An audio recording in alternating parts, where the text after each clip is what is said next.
Welcome to a new episode on the Technomora channel. We really hope you will enjoy watching it and invite you to tell us what you think of it by leaving your reactions below the video. And now, please allow me to present your host, Technomora. Thank you, Julie, for a stirring introduction. And now, dear viewers, the patient of the day. Yes, it's a B&O Olufsen Beomaster 901. And that too is a very iconic 70s tuner amplifier. Now, when I say patient, I use the word advisedly, okay? Because this tuner was sold to me as non-working. And you'll see right away why I'm calling this tuner a patient. It has had a hard life. I mean, it has been really treated badly.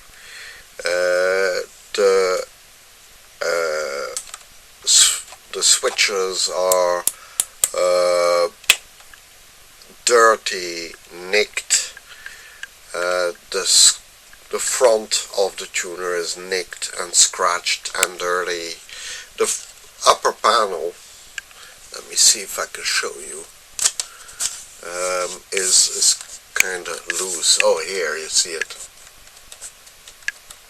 You see it move?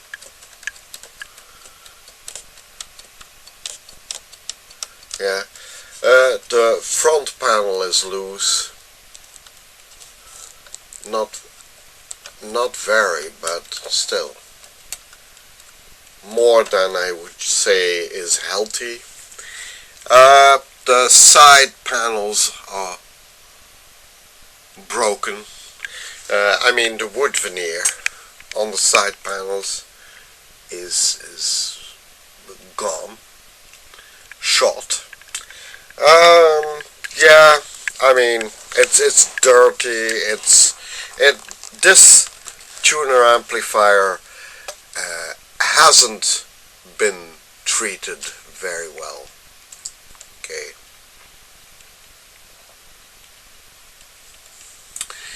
It has not been treated well. So, what I propose to you all is to put the patient on the slab and then start operating.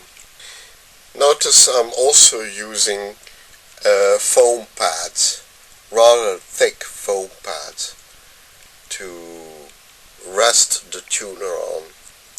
And believe me, it's a good idea. If you want to avoid scratching or dinging the tuner's or object's surface, then use thick foam pads.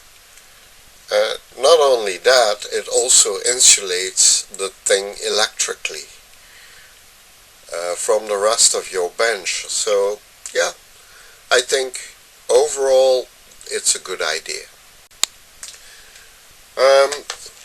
Removing the top board of the Beomaster turns out to be relatively simple.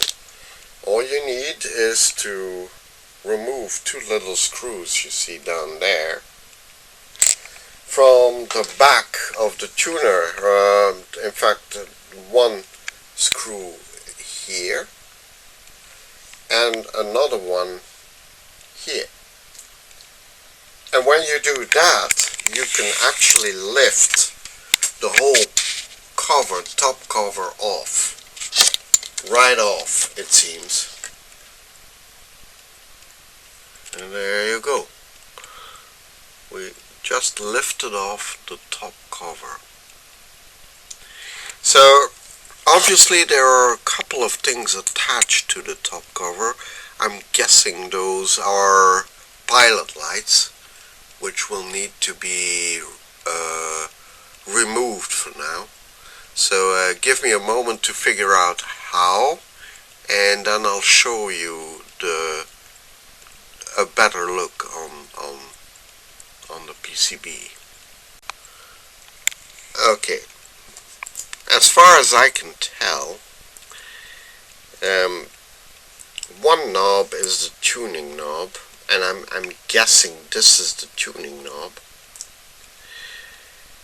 The other knob, which is this one here, doubles up as a tuning knob, a fine tuning knob, thanks to a very nifty little mechanical system here, and a little roller knob here, and as the station pointer.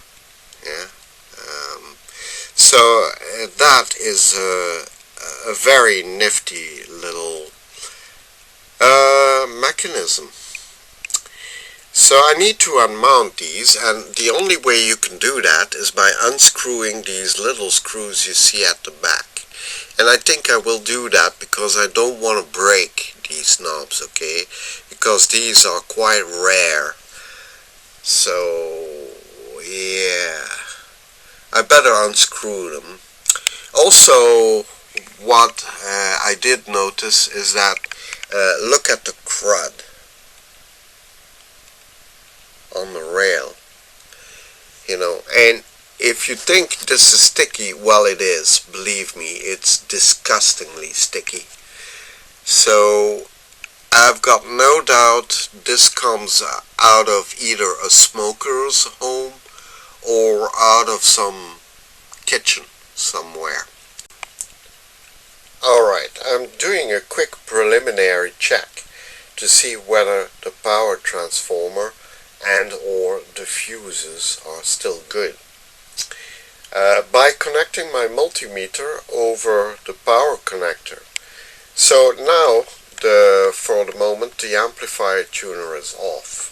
Okay, so my multimeter indicates open lead. So in other words, there's no conduction. Yeah, but if I press any of its functions, so let's say the FM,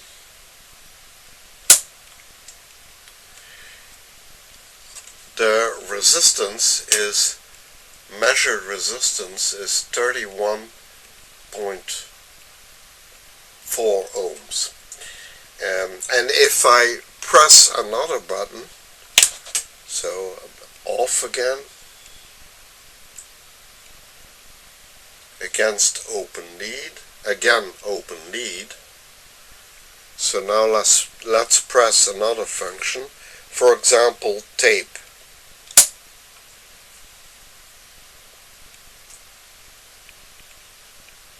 Again 31.4 ohms.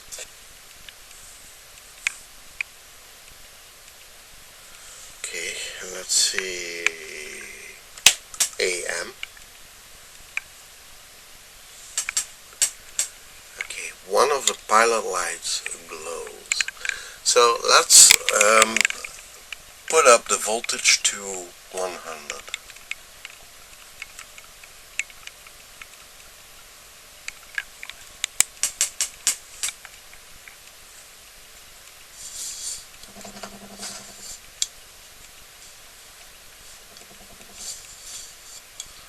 Okay.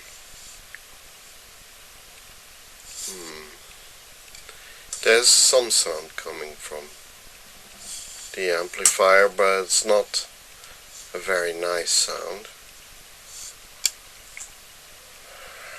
But that's all there is. So let's push it to, say, 120.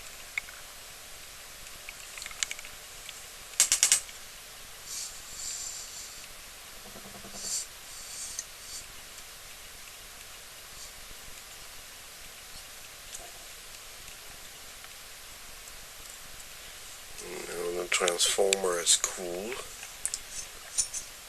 The heatsink is cool. it's not drawing much power, so it's well below 100 milliamps AC. So let's go to 150.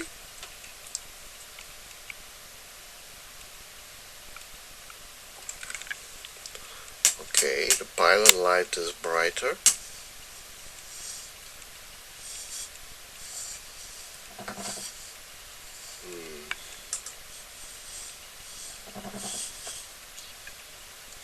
That's a bizarre effect. Okay.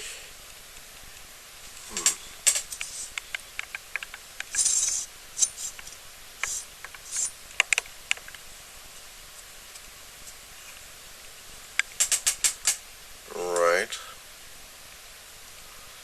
Well, I don't dare to go too much higher with the power, but let's go to 170. It should start to work properly, if it works properly, which I kind of doubt.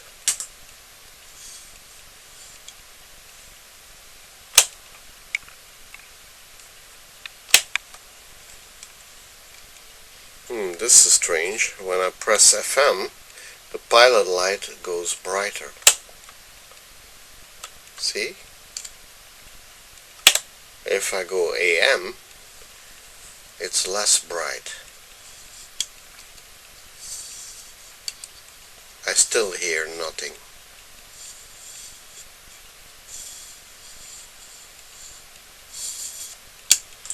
Okay, this is not good.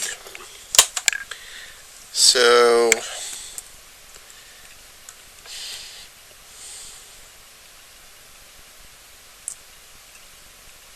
there's something not right, that's for sure. I hear no sound coming out of the speakers, so what I think I'll do next is connect up the power resistors to the outputs, yeah, so as not to ruin my speakers, my freshly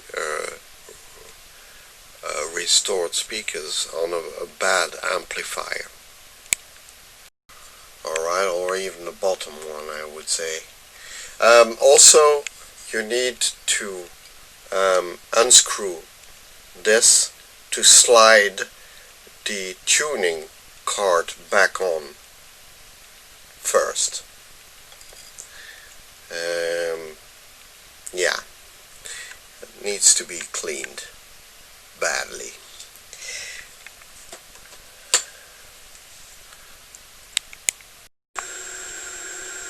Three done, a lot more to go. So there are now 10 100 microfarad capacitors I need to replace. And all these. Yeah, still quite some work to do. Let's get to it. I do believe there are two camps where the voltage of replacement capacitors is concerned. Some say it's okay to put in much higher voltage rated than the original ones, out of safety, let's say.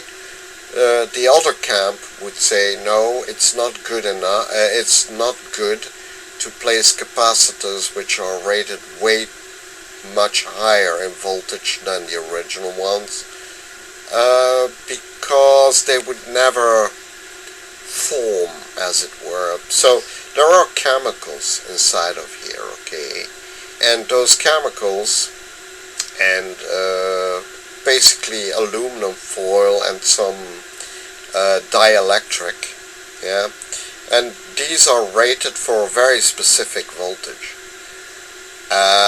If you go below that voltage, there is a number of people who say that the capacitors will not as it were, react as they should chemically.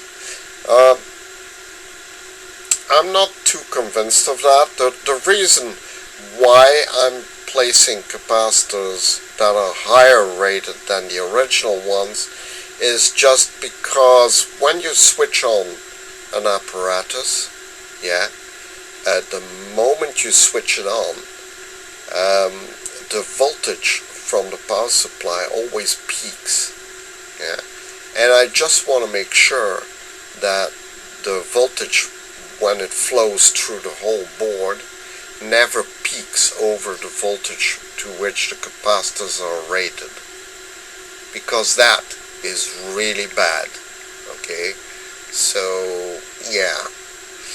Now, where the large electrolytics are concerned, I mean, these are 3300 microfarad, 63 volts rated. This is a 5000 microfarad, 35 volts. You see it here. 35 volts DC work voltage. Okay. Now look at the difference in size. I mean, it's pretty obvious. Okay, so this one is about 3 times as large as this one. So, and this one is rated for higher voltage than this one.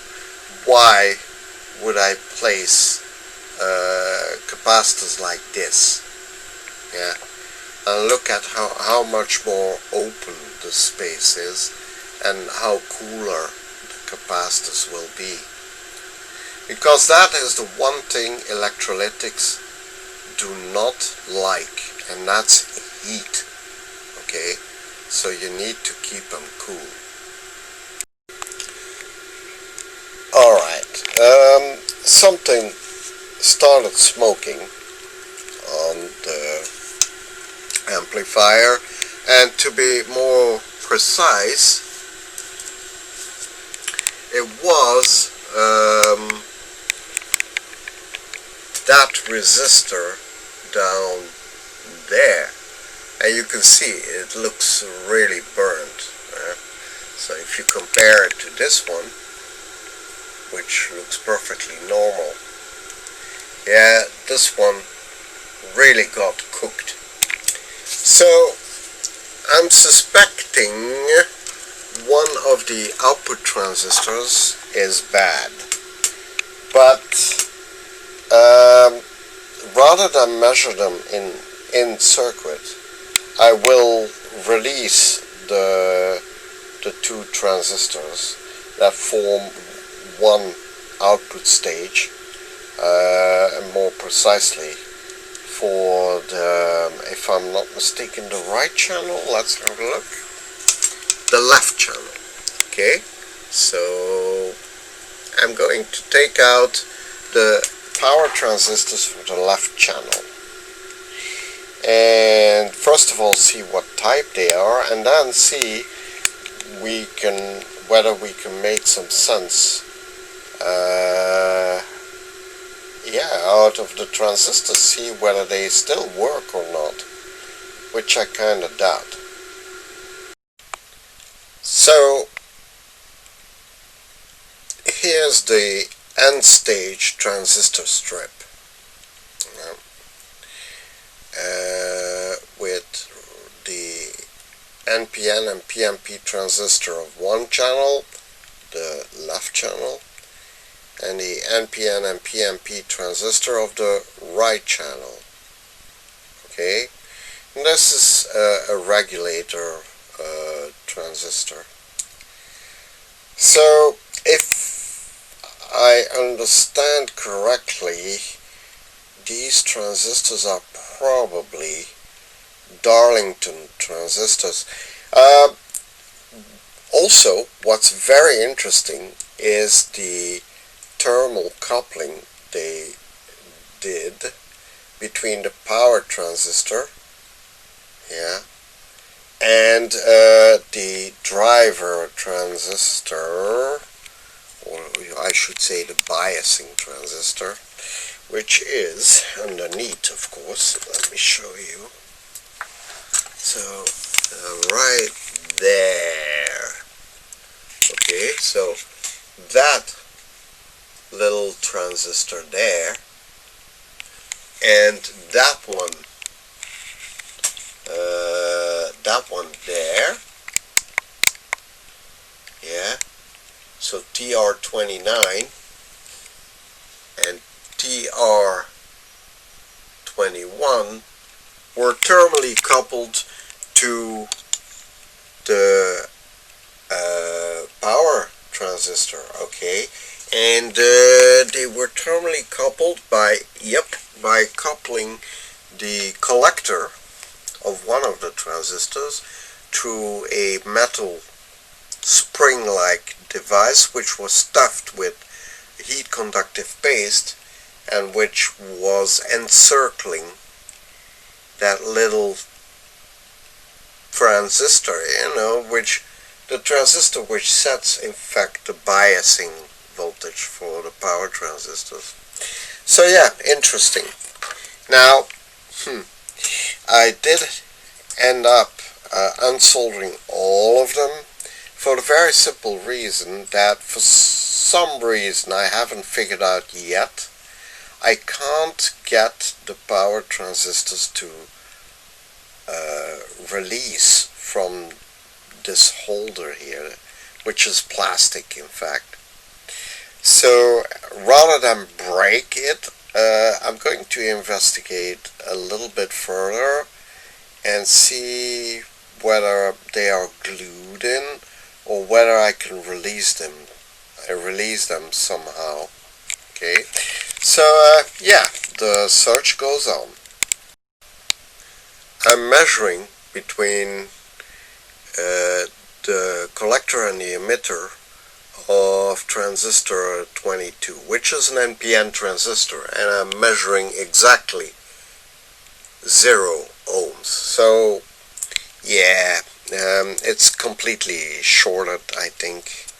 Let's just reverse the polarity of the measurement leads just to make sure. There you go. 0 ohms. Oh dear. Now, the other NPN transistor on this strip, let's measure between that one, its collector and its emitter. So let's see here.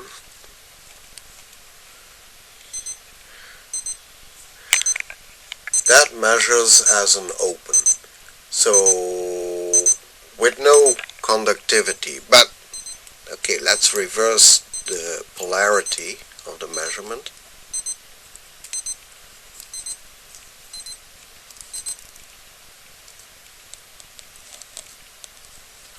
Like that.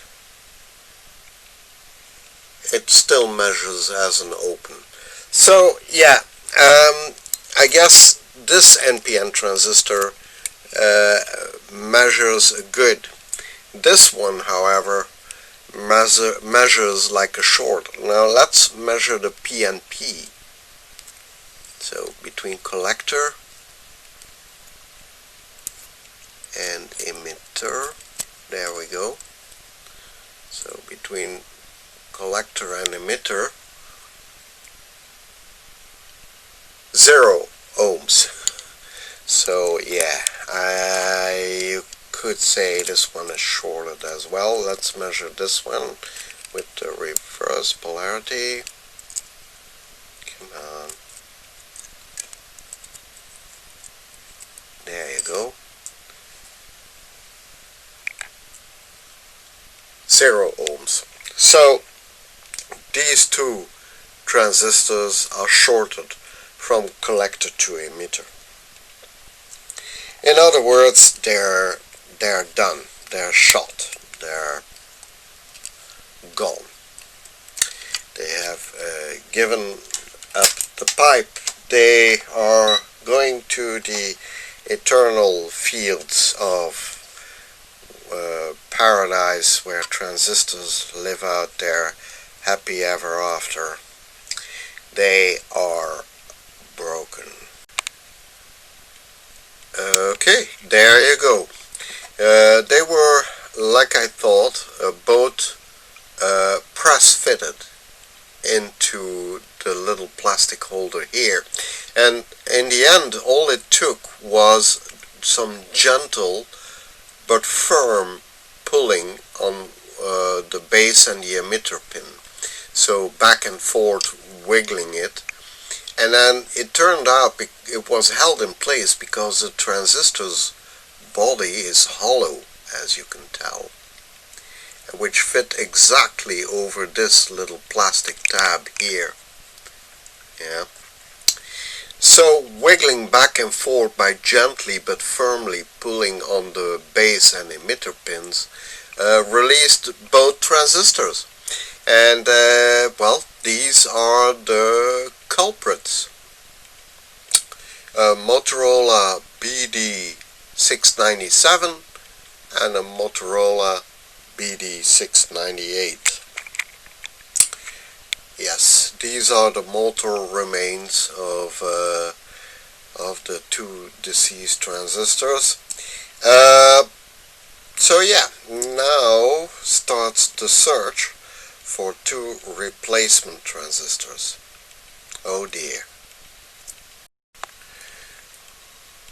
Since the poor little tuner amplifier is in intensive care, and I'm waiting for the parts to repair it, I decided maybe this would be the ideal time to concentrate on the purely aesthetic side, let's say, of the tuner. And I decided to release the side panels, which are heavily damaged. You can see the veneer which was glued to these plastic panels, well, totally let loose, and yeah, it's lost. So I will have to replace these panels with a new layer of veneer. Now I don't have veneer as such, but I have the next best thing, which is this balsa wood. Okay, and balsa wood can be tooled,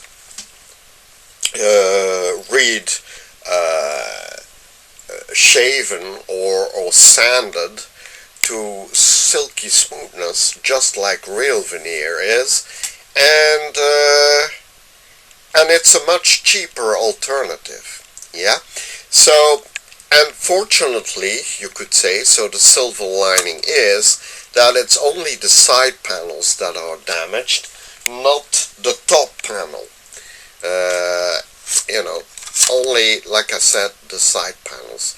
Now, to release the side panels, I had to work very carefully by prying gently with a small screwdriver the clamps apart. So each side panel is attached with 3 clamps. And what I had to do, come on, focus, yeah. What I had to do was to insert a screwdriver like this, and then gently pry this clamp apart, okay, by twisting the screwdriver like this, but only very gently, okay, and that way the tab of the side panel was released.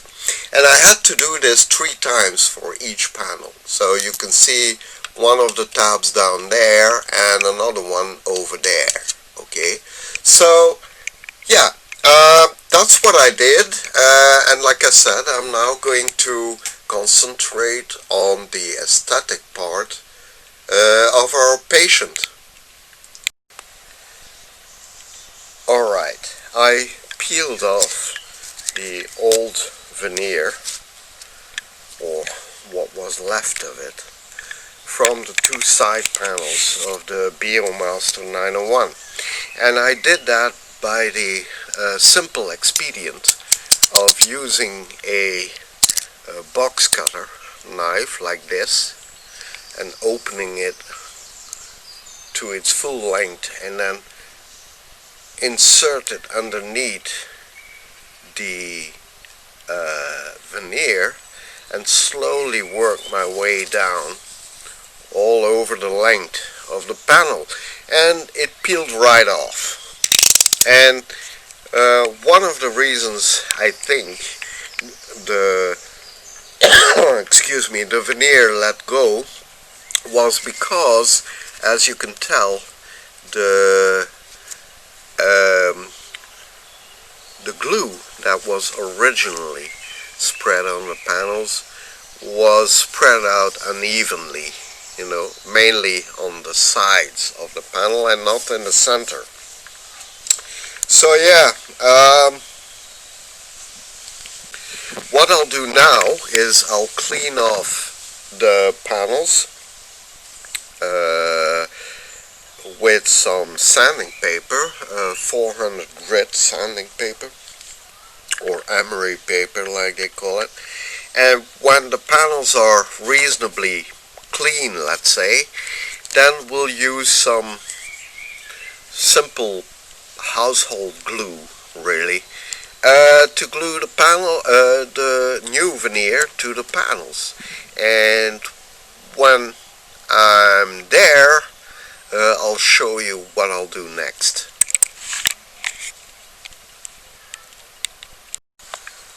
Alright, I sanded the two side panels and I cleaned them off with just some simple tap water, no soap. Alright, and I even after having rinsed them off, I cleaned them with a fresh moist rag, just to make sure there were no more traces of dust or grime left on them. And I did the same thing with the top panel. I just cleaned it off with some simple tap water and then finished wiping it with a fresh moist rag. And now it's just simply drying a bit.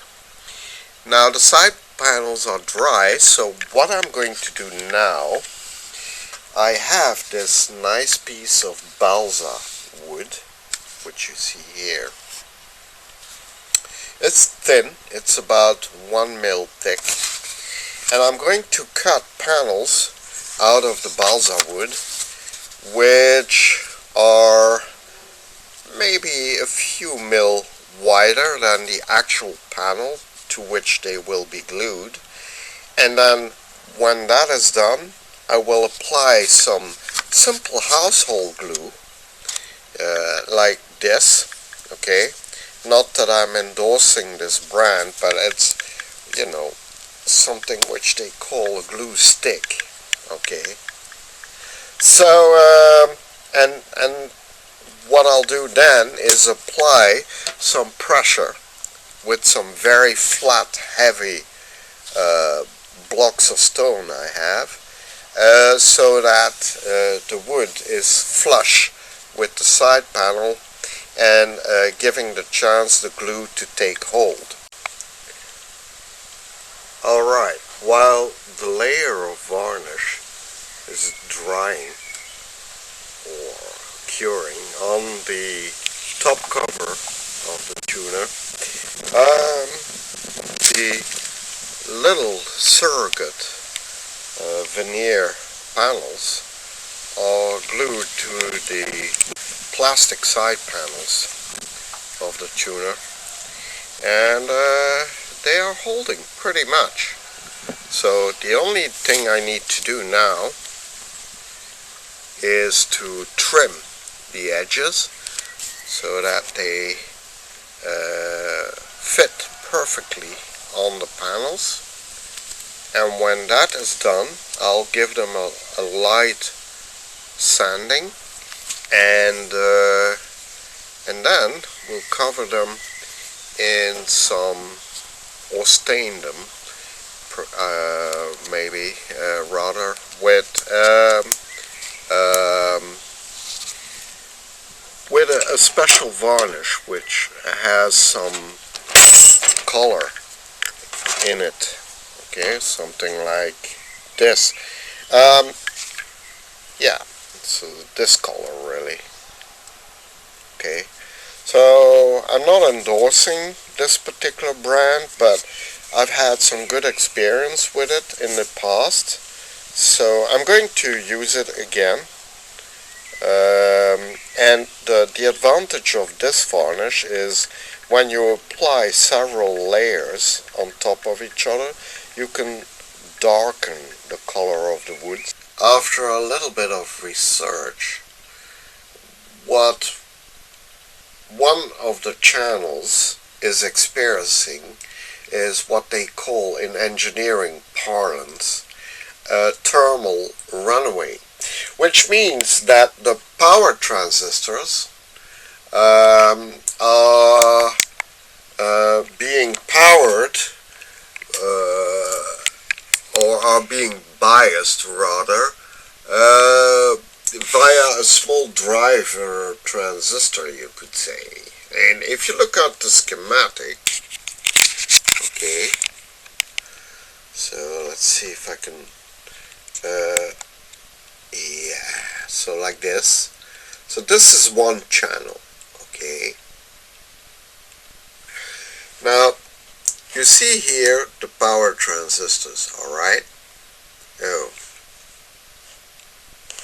you see here the power transistors, okay, and you see one is an NPN, in fact, the other is a PNP. Now it is biased via this little transistor here, okay, and the biasing is necessary to ensure that these two transistors have a sort of what they call a rest current, a correct rest current, and therefore biasing of their bases, so that they conduct just enough when there's no sound going through it, and just enough so that when there is sound going through it, that when one transistor takes over from another, you know, transmitting, as it were, the sinus wave of the sound through to the speaker, okay? So when one transistor conducts while you have the positive part of the sinusoidal wave, yeah, the other transistor conducts when you have the negative side of the sinusoidal wave, okay? Now there comes a point where the sinusoidal wave of the sound, as it were, crosses zero. And that's the point where both transistors normally would go out of conduction, yeah? And by biasing both transistors properly, they will always conduct just enough to cross over the point between the positive side of the wave and the negative side of the wave, so that you get minimal distortion. Alright? Now, if that biasing, if that rest current biasing is not set correctly, there will be a gap between the positive side of the sound wave and the negative side of the sound wave. Alright? And you will hear that as an observable distortion in the speaker. Yeah. So also, if you bias the transistors too much, they will start to conduct current way too much. Okay, so you see these two resistors here, yeah, they provide for a certain load, a minimal load between the two transistors. So if that current is not set properly on these transistors, they will start to conduct way too much current, even when there is no sound going through them, yeah, which means that they will start to run really, really hot, and that's not good, and that's what they call thermal runaway.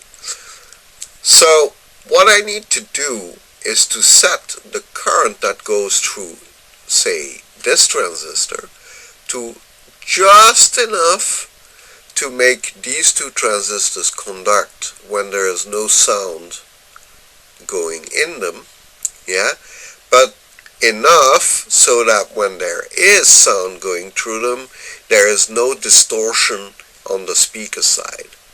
So that's going to take quite a bit of doing, and that's what I'm looking for right now on the print board.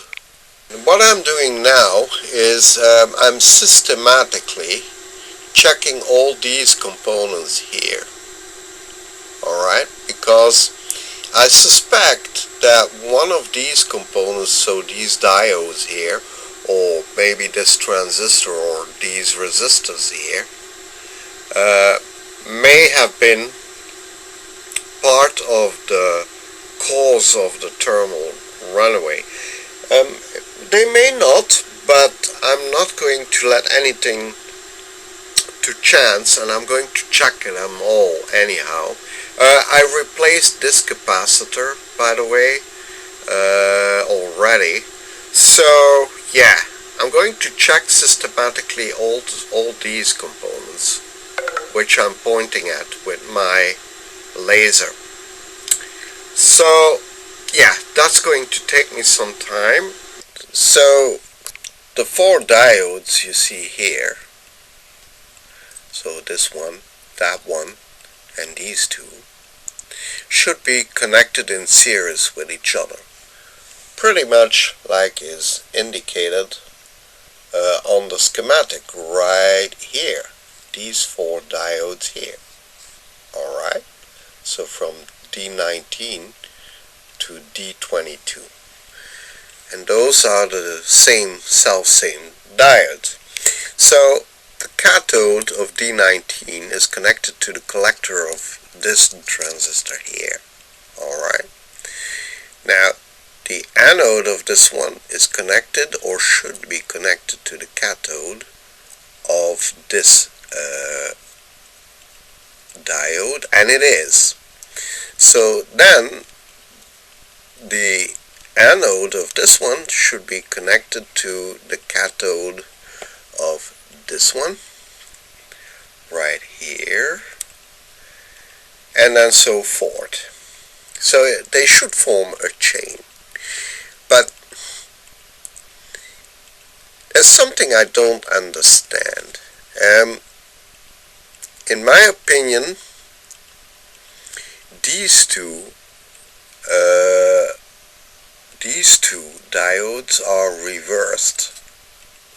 So they're not connected cathode to anode the way it's indicated on the schematic, I think. So let me check. So what I'm measuring right now is the first diode in the series, so D22, right there, okay, which is here. So the anode is at the top of the diode, the cathode is at the bottom, and that is what I'm measuring, okay.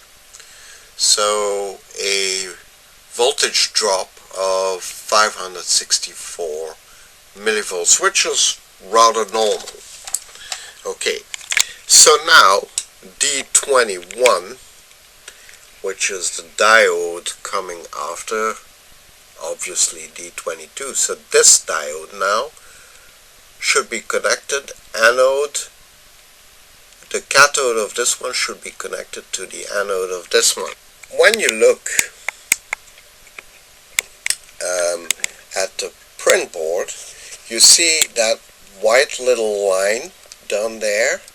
That illustrates the actual trace, copper trace underneath that connects these two diodes to each other. Okay, so as you just saw, this is a cathode of D22. This should be the anode of D21, right? Okay, so now let's measure anode,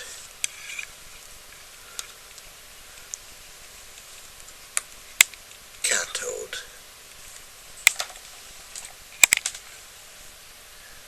OL. So meaning that the multimeter is seeing like an open circuit. Okay, so yeah, that's not normal. Okay, so let's reverse the polarity. So let's say then that the anode is here and the cathode is here. There you go. Okay. Now what do we get? A voltage drop of 535 millivolts. So that would mean the anode is pointing up and the cathode is pointing down. So the cathode is in fact pointing to the cathode of the other diode. So what the hell happened here? Did they mount this diode incorrectly at the factory? Or did the tech who worked on this diode remove all 4 diodes and place them back incorrectly? Well, I guess we'll never know. But what I will do is I will reverse this diode there, D21, from direction. So I will solder it out and then just put it back, but in reverse way. Alright, I'm measuring at the diode that I just reversed position. Alright, so D21. And now we're getting the correct voltage drop of 532 millivolts over the diode. So yeah, I just soldered it out with my desoldering gun and just turned it around. And there you go. And now this is the cathode of D22 and now here is the anode of D21. So now this diode should be mounted correctly. How this could have happened, I don't know, but you know, these boards were populated and installed by humans. And humans make mistakes. So there you go. One mistake for sure solved. This is an 820 ohms resistor, or at least it's rated for 820 ohms, 10%. So the silver band indicates 10%.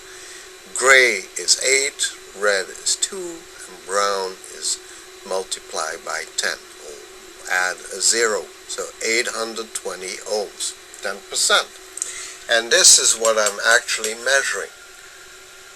1.1 kilo ohms. So I'm going to replace it by a metal film quarter watt resistor. So let's see how close to the value it is. So there you go. That one, the new one, measures 815 ohms. So very close to 820. Now I've been replacing systematically all the resistors that around the driver transistors that measure badly, and for some reason I seem to be thinking that there's a pattern emerging here, because I've been replacing these 820 ohm resistors, to say it funnily maybe, by the truckload.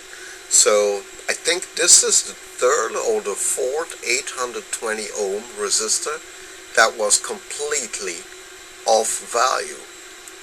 So I'm beginning to wonder if Bang and Olufsen in their factory, they had sourced 820 ohm resistors at a particular company, and they got a really bad batch.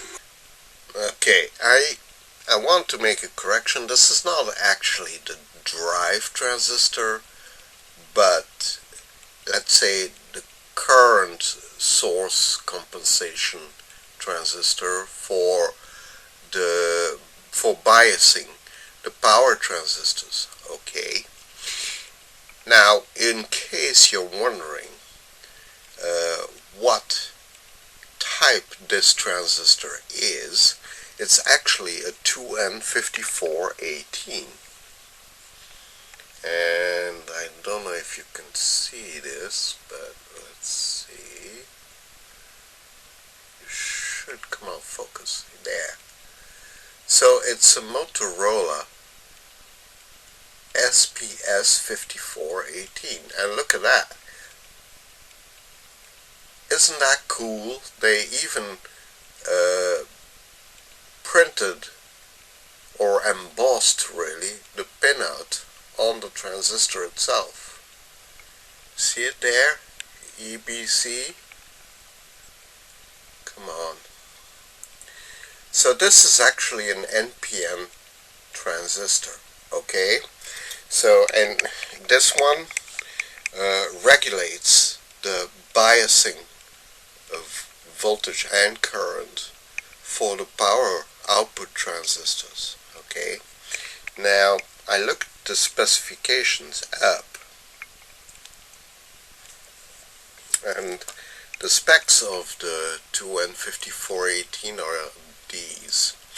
Now, what really interests us is the collector emitter voltage. The maximum collector emitter voltage is 25 volts. Incidentally, the collector base voltage is 25 volts. The maximum collector current, and that's also important, is 400 milliamp.